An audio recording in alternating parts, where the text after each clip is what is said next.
नमस्कार दोस्तों। स्वागत है आप सभी का हमारे इस चैनल जानू की जिंदगी में। दोस्तों, ट्रैफिक को बढ़ाना और वेबसाइट की समग्र रैंकिंग में सुधार करना है। क्या आपको यह सुनकर अच्छा लगा? उसने क्या कहा? उसने कहा, और मैं वह आखिरी बात दोहराऊंगा कि अंतिम लक्ष्य ऑर्गेनिक बिना भुगतान वाले ट्रैफिक को बढ़ाना और वेबसाइट की समग्र रैंकिंग में सुधार करना है। इसीलिए मुझे लगता है, यह मेरी राय है कि आपकी वेबसाइट पर अच्छा एसईओ होना, चाहे वह गूगल हो, बिंग हो, याहू हो या कहीं भी हो, वास्तव में आपकी सफलता के मुख्य तत्वों में से एक है। क्यों? क्योंकि यह आपके उत्पाद, सेवाओं या जो कुछ भी आप बेचने की कोशिश कर रहे हैं, उस पर लोगों की नजरें लाता है। सुरेंद्र साहू, हेलो मेरे दोस्त, और एक बार फिर से टी क्लब में शामिल होने के लिए धन्यवाद। यह 19 मई हो गए हैं। बिल्कुल अद्भुत। आपके समर्थन के लिए धन्यवाद मेरे दोस्त। यह आपके द्वारा बहुत बहुत दयालुता है। अब एसईओ के साथ आपको कई चीजों पर ध्यान देना चाहिए। अब आप सोच रहे होंगे, अरे मेरी तो कोई वेबसाइट नहीं है, मुझे एसईओ की जरूरत नहीं है, मुझे इसकी चिंता करने की जरूरत नहीं है। खैर, मैं आपको आश्वस्त कर सकता हूं कि आपके पास एक वेबसाइट जरूर होगी। हम सभी के पास एक वेबसाइट होगी और हम एसईओ का उपयोग करके अपने उत्पादों और सेवाओं पर लोगों की नजरें ला सकेंगे। यह महत्वपूर्ण है क्योंकि यह जैविक ट्रैफिक लाता है जिसके लिए आपको भुगतान नहीं करना पड़ता। क्यों? क्योंकि आप सर्च इंजन की रैंकिंग रणनीति का उपयोग करके खुद को उन पेजों पर ऊपर ले जाते हैं। अब अगर आप अभी किसी भी सर्च इंजन पर कुछ भी सर्च करते हैं, तो आप लगभग यह सुनिश्चित कर सकते हैं कि आप 4 या शायद 5 पेज ही देखेंगे इससे पहले कि आप किसी चीज पर क्लिक करें। तो आपका उद्देश्य यही होना चाहिए कि आपकी वेब पेज उस सर्च इंजन के पहले 5 पेजों के भीतर आ जाए, जिससे आपकी वेबसाइट पर किसी के क्लिक करने की संभावना काफी बढ़ जाएगी। यह वाकई बहुत महत्वपूर्ण है और यह उन चीजों में से एक है जहां एल्गोरिदम वाकई में असर दिखाते हैं। जितने ज्यादा लोग आपकी साइट पर आते हैं और बाकी सब कुछ भी, यह आपकी रैंकिंग को उन सर्च इंजनों में बेहतर बनाने में मदद करता है। तो चलिए एसईओ के कुछ मुख्य पहलुओं पर नजर डालते हैं। क्या है? सबसे पहले दृश्यता कैसे बढ़ाएं?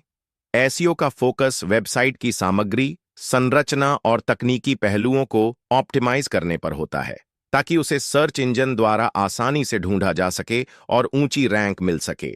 यह सर्च इंजन परिणामों से ट्रैफिक लाने का भी लक्ष्य रखता है, जिसे अक्सर ऑर्गेनिक या बिना भुगतान वाला ट्रैफिक माना जाता है, जबकि पेड एडवर्टाइजिंग इसके विपरीत होती है। स्पष्ट है, हम में से अधिकांश लोग इन दोनों का मिश्रण ही करेंगे। कम से कम मैं तो निश्चित रूप से यही करूंगा, और यह चीजें मिलकर निश्चित रूप से आपकी एसईओ दृश्यता को उन सर्च इंजनों में बेहतर बनाएंगी। यूजर एक्सपीरियंस भी उन सर्च इंजनों में आपकी रैंकिंग को ऊपर लाने के लिए बहुत महत्वपूर्ण है। या फिर सर्च इंजन भी उन वेबसाइट्स को प्राथमिकता देते हैं जो अच्छा यूजर एक्सपीरियंस प्रदान करती हैं, जिससे एसईओ प्रयास तकनीकी और यूजर फ्रेंडली दोनों पहलुओं पर केंद्रित होते हैं। इसी वजह से यह जरूरी है कि आपकी जो भी वेबसाइट हो, आप उसे लोगों के लिए नेविगेट करना बहुत आसान बनाएं। अगर लोग आपकी वेबसाइट से अच्छा अनुभव ले रहे हैं, तो जिस तरह से वे उसे ब्राउज करते हैं, उसके एल्गोरिदम उसे यूजर के लिए और भी आकर्षक बना देते हैं। और जाहिर है, सर्च इंजन के एल्गोरिदम इसे पहचान लेते हैं और वे आपको अपनी रैंकिंग में ऊपर स्थान देते हैं। Content optimization. अब मेरा मानना है कि यह अब लगभग कीवर्ड रिसर्च से भी ज्यादा महत्वपूर्ण हो गया है। पहले के समय में एक अच्छी वेबसाइट होना वास्तव में इस बात पर निर्भर करता था कि आपकी वेब पेज के बैकग्राउंड में कौन से कीवर्ड्स हैं। कीवर्ड्स वही होते हैं जो आपकी वेबसाइट के बारे में बताते हैं, आपके प्रोडक्ट्स क्या हैं और आप क्या हासिल करना चाहते हैं। तो जब कोई व्यक्ति सर्च इंजन में उन कीवर्ड्स में से कोई भी डालता था, तो आपकी वेब पेज के सर्च में आने की संभावना बहुत ज्यादा होती थी। चाहे आप कहीं भी हो, अब तो और भी ज्यादा। यह उस वेब पेज के अंदर मौजूद कंटेंट पर निर्भर करता है। मेरे विचार में यह लगभग कीवर्ड से भी ज्यादा महत्वपूर्ण है। मेरा मतलब क्या है? एसईओ में ऐसा प्रासंगिक और उच्च गुणवत्ता वाला कंटेंट बनाना शामिल है जो सर्च क्वेरीज के अनुरूप हो और यूजर्स को उनके सवालों के जवाब आपकी वेब पेज के कंटेंट में ही मिल जाए, ना कि पुराने तरीके से जिसमें सिर्फ कीवर्ड्स का इस्तेमाल होता था। क्या कीवर्ड्स अभी भी प्रासंगिक हैं? बिल्कुल। लेकिन आपकी वेब पेज के शब्दों में सही कंटेंट होना निश्चित रूप से एक ऐसी चीज है जिस पर आपको ध्यान देना चाहिए। इसलिए आपको यह समझना जरूरी है कि जब आप अपनी वेब पेज डिजाइन कर रहे हैं तो आप उसे कैसे वर्णित कर रहे हैं, आप क्या कह रहे हैं। यह सब वास्तव में उस चीज से जुड़ा होना चाहिए जो आप कर रहे हैं, आपके प्रोडक्ट से, और अंत में आप जो हासिल करना चाहते हैं उससे भी। और यह सब आपकी वेब पेज की भाषा में झलकना चाहिए। क्यों?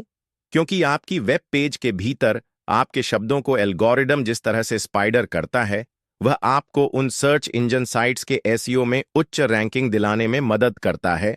इसलिए यह निश्चित रूप से एक ऐसी चीज है जिस पर आपको ध्यान देना चाहिए जब आप अपनी वेब पेज डिजाइन कर रहे हो या लिख रहे हो कि वे कीवर्ड्स आपके डिस्क्रिप्शन में भी होने चाहिए। साथ ही वे कीवर्ड्स सर्च इंजन रिसर्च में भी शामिल होने चाहिए। तो मैंने कीवर्ड्स के बारे में कुछ बार जिक्र किया है। यह उन कीवर्ड्स और वाक्यांशों की पहचान करना है जिन्हें उपयोगकर्ता खोज रहे हैं और उन्हें वेबसाइट की डिस्क्रिप्शन और कंटेंट शामिल है। असल मायनों में इसका क्या मतलब है? ठीक है, इसका मतलब है बड़े शब्दों को या हेडर को, जैसे कोई हैशटैग्स, कोई मेटा डिस्क्रिप्शन, इन सब को ऑप्टिमाइज करना। तो अगर आप इन्हें हाईलाइट करते हैं और अपनी वेब पेज के भीतर टैग्ड कंटेंट बनाते हैं तो यह चीजें फिर से आपकी वेब पेज को ऑप्टिमाइज करने में मदद करती हैं। ये वे चीजें हैं जो पिछले 5-6 सालों में लाई गई हैं, जो लोगों को अपनी वेब पेज को सर्च इंजनों पर दूसरों से ऊपर रैंक कराने में मदद करती हैं। क्यों? क्योंकि आपने मेटा टैग्स का इस्तेमाल किया है।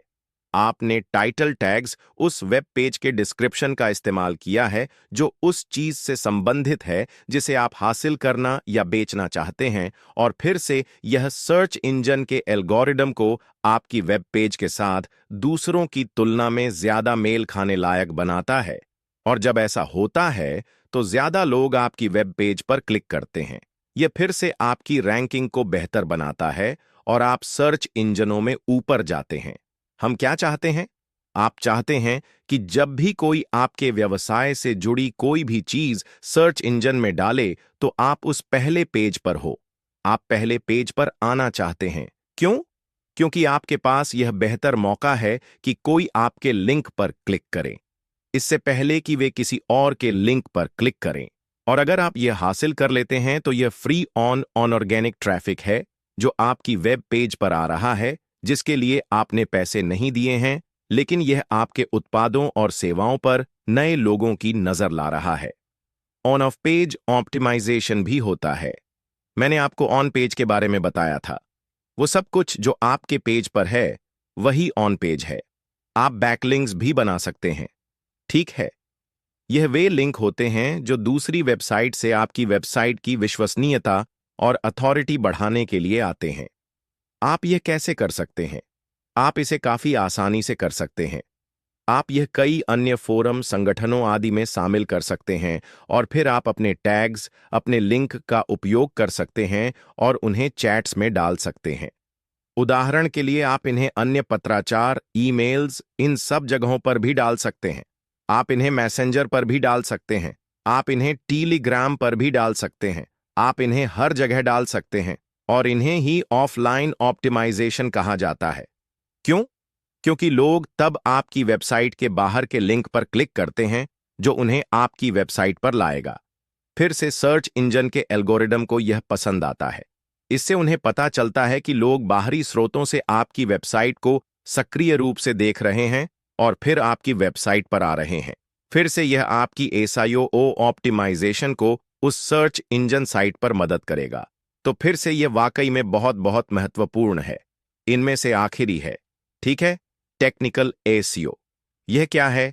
यह वेबसाइट के तकनीकी पहलुओं को बेहतर बनाना है, जैसे साइट की स्पीड, मोबाइल फ्रेंडलीनेस और इंडेक्सिंग, ताकि सर्च इंजन के लिए आपकी वेब पेज को क्रॉल और इंडेक्स करना आसान हो सके।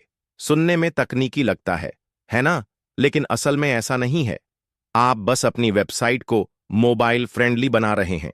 आप ऐसे शब्दों और वाक्यांशों का उपयोग कर रहे हैं जो आपके उत्पाद, आपकी सेवा और आपके उद्देश्य के लिए विशिष्ट है। आपकी वेब पेज पर अनावश्यक चीजें डालने का कोई मतलब नहीं है, जिसे मैं फ्लफ कहता हूं।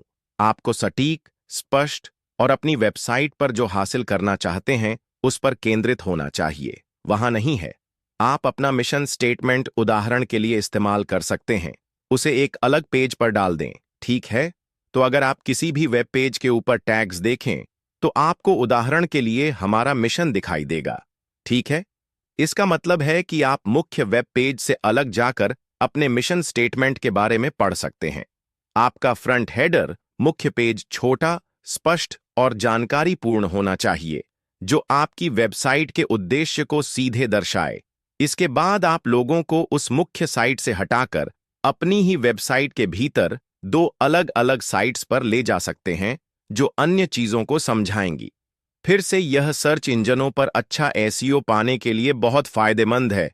यह आपको रैंकिंग में ऊपर ले आएगा। क्यों? क्योंकि लोगों को आपकी साइट पर रुकवाना जरूरी है।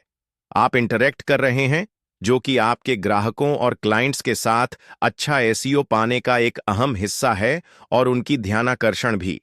लेकिन आपको उन्हें कम से कम कुछ सेकंड तक रोक पाने में सक्षम होना चाहिए, ताकि वे आपकी वेबसाइट के किसी अन्य हिस्से में जाने में रुचि दिखाएं। अगर उन्हें आपकी बात का असली मकसद समझने के लिए बहुत सारी फालतू बातें या टुकड़े टुकड़े पढ़ने पड़ेंगे, तो वे तुरंत बोर हो जाएंगे। आपके पास सिर्फ 1 या 2 सेकंड होते हैं, उसके बाद वे आगे स्क्रॉल कर देंगे। आपको कुछ ऐसा चाहिए जो आकर्षक और ध्यान खींचने वाला हो, जिससे वे वहीं रुके। चाहे वह गिफ्ट्स हो, हेडर हो, कंटेंट हो या कोई तस्वीर हो। इनमें से कोई भी और सभी चीजें आपकी वेब पेज के लिए वाकई बहुत जरूरी है। आपको लोगों को उस चीज में शामिल करना होगा जो आप हासिल करना चाहते हैं। इसमें से बहुत कुछ ट्रायल और एरर पर आधारित होता है, ठीक है? हमारे पास इस काम में मदद करने के लिए टूल्स होंगे। याद है जब हमारे सीओ हीट मैप्स, एनालिटिक्स और ऐसी तमाम चीजों के बारे में बता रहे थे? यह सभी टूल्स हम अपनी वेब पेज को ऑप्टिमाइज करने के लिए इस्तेमाल करेंगे, ताकि वे ज्यादा प्रभावी। दोस्तों, आज के लिए हमारे चैनल जानू की जिंदगी में बस इतना ही। फिर मिलेंगे अगली वीडियो के साथ। तब तक के लिए धन्यवाद।